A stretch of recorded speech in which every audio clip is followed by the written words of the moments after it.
सुप्रभात बच्चे, कैसे हैं आप सभी। उम्मीद करते हैं कि आप अच्छे से होंगे। मैं कुशल हूं और सदा आपकी कुशलता की कामना करता रहता हूं। पाठ 13 हमारा राष्ट्रीय ध्वज के दूसरे भाग लेकर उपस्थित हूं आपके समक्ष। पहले भाग में हम राष्ट्रीय ध्वज की महत्ता को समझा। संपादक द्वारा ये जारी किया गया पाठ, संपादक द्वारा पुस्तक में दिया गया पाठ हमें किस प्रकार फ़ायदेमंद है, यह बातें भी चर्चा की गई। राष्ट्रध्वज तिरंगा का अपने ऊपर पाना देश गौरव का मिसाल देता है। आगे दूसरे भाग में हम राष्ट्रीय ध्वज से संबंधित जानकारियां जानेंगे। प्रत्येक देश की अपनी पहचान होती है, अपनी संस्कृति होती है, अपना स्थान होता है। अपना स्थान बनाए रखना चाहते हैं, अपना स्थान दिखाना चाहते हैं, अपनी उपस्थिति दर्ज कराना चाहते हैं, तो सबकी अपनी पहचान होती है। प्रत्येक देश संसार में अपनी पहचान के लिए कुछ विशेष चिन्ह अपनाता है। कहीं के कंगारू हैं, कहीं के शेर हैं, कहीं का पांडा है, कहीं अन्य तरह के चिन्ह होते हैं। तो चिन्ह अपनाता है जो उस देश की जनता को एक सूत्र में बांधते हैं। हम भारत विविधताओं का देश है। यहाँ कई तरह के जातियाँ, धर्म मानने वाले लोग पाए जाते हैं, लेकिन इन सभी को एक साथ अगर बांधने का सबसे बढ़िया तरीका है तो हमारा राष्ट्रीय ध्वज है। हमारे राष्ट्रीय ध्वज को गौरव मानने में कोई भी पीछे नहीं हटते हैं, सभी इसे अपनाए हुए हैं, एक सूत्र में बांधते हैं। हमारे देश भारत में ऐसे चिन्हों का अत्यधिक महत्व है। हमारा देश धर्मनिरपेक्ष राज्य है। यहाँ कई धर्मावलंबी रहते हैं, अतः हम कई धर्मों और जातियों के लोग निवास करते हैं। उन सब के बीच एकता तथा भाईचारा का संचार करने के लिए विशिष्ट चिन्ह महत्वपूर्ण भूमिका निभाते हैं। एक चिन्ह में, एक ध्वज में के नीचे पूरे देश आ जाते हैं। हम सूत्रों में बांध देते हैं। हमारा एक धर्म हो जाता है, हमारी एक सोच हो जाती है, हमारी सोच राष्ट्र के हित के लिए हो जाती है।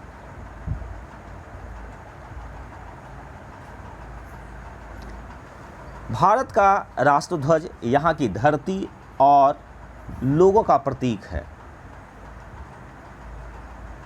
आप खुद प्रस्तुत न करके अगर राष्ट्रध्वज दिखा देंगे तो इससे पता चल जाएगा कि यह भारतीय ही है या कोई आने वाला भारतीय ही है। वह हमारी पहचान है, हमारी धरती की पहचान है, हमारी देश की पहचान है। यह 3 रंगों की समान लंबाई, समान चौड़ाई, आयताकार क्षैतिज पट्टियों से बनी हुई, क्षैतिज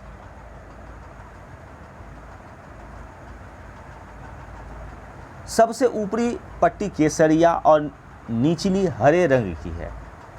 सभी रंग के अलग अलग द्योतक हैं बच्चे, सूचक हैं, इसके अर्थ निकलते हैं। बीच में श्वेत पट्टी श्वेत रंग की है, जिसे केंद्र में, जिसके बीच में गहरे नीले रंग का अशोक चक्र बना हुआ है। हम अपनी राष्ट्रीय ध्वज को अच्छी तरह जानते हैं। इसमें समान दूरी पर स्थित 24 तिल्लियां हैं। चक्र का प्रारूप, जो चक्र लिया गया, सारनाथ में अशोक स्तंभ, सम्राट अशोक के जो स्तंभ थे, सिंह स्तंभ, पर बने चक्र से लिया गया है। इसका व्यास सफ़ेद पट्टी की चौड़ाई के बराबर है। पूरी सफ़ेद पट्टी पर इसके व्यास फैले हैं। यह अशोक चक्र श्वेत पट्टी के दोनों ओर दिखता है। ये भी इसकी जानकारियां हैं बच्चे, आप इसे याद रखेंगे। पूरा ध्वज आयताकार है। इसकी लंबाई और चौड़ाई का अनुपात 3:2 है। इस चीज़ को आप जरूर याद रखेंगे। स्तूप स्तंभ से लिया गया है, यहाँ भी जानकारी सारनाथ से। तो निश्चित तौर पर आप मेरे बात को सुनते हुए इन्हें पढ़ने का भी प्रयास करेंगे। भारत की संविधान सभा ने राष्ट्रीय ध्वज का प्रारूप 22 जुलाई 1947 को अपनाया। यानी स्वतंत्रता से पहले निश्चित हो चुका था कि हमारा राष्ट्र ध्वज कैसा होगा। राष्ट्र ध्वज का जो सपना देखा था, कल्पना किया था, पिंगली वेंकैया ऐसा नाम है, जिन्होंने सर्वप्रथम राष्ट्रध्वज की कल्पना की थी कि हमारा राष्ट्रध्वज इस तरह का होगा। सरकार द्वारा समय समय पर जारी, हमारे देश आज़ाद हुए, राष्ट्रध्वज निश्चित कर ही दिया गया था, हमारी पहचान बनना शुरू हुई। राष्ट्रध्वज के सम्मान के लिए संवैधानिक निर्देशों के अतिरिक्त राष्ट्रीय ध्वज के प्रदर्शन, राज चिन्हों के अनादर की रोकथाम संबंधी नियम आने शुरू हुए।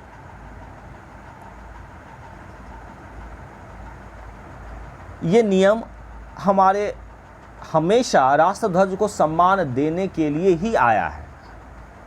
जब भी संविधान में सुधार हुए हैं तो इसकी गरिमा को बढ़ाने के लिए ही बात हुई है। 1900 दुरुपयोग को रोकथाम के लिए अधिनियम 1950 में आई।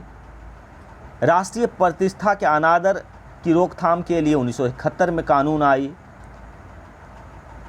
व्यवस्थाएं लागू होती है।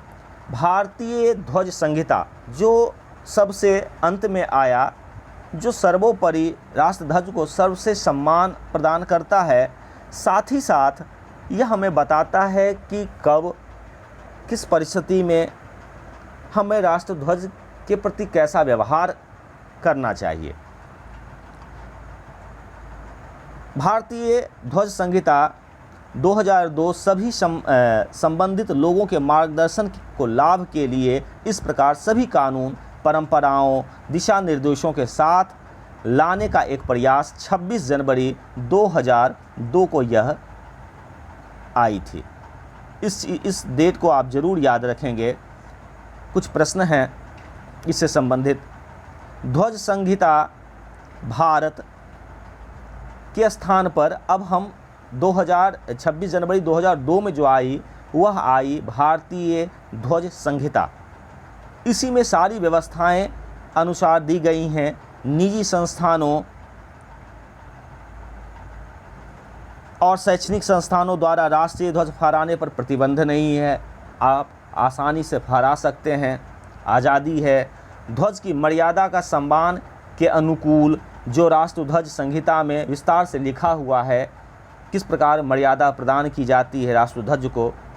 कोई भी राष्ट्रीय ध्वज सभी दिन समारोह या अन्य अवसरों पर फहराया जा सकता है। ये सभी हमें बताया गया 26 जनवरी 2002 को जो भारतीय ध्वज संहिता आई। बच्चे, पाठ के तीसरे भाग, अंतिम भाग आपके पास लेकर उपस्थित होता हूँ अगले वीडियो में। तब तक के लिए धन्यवाद।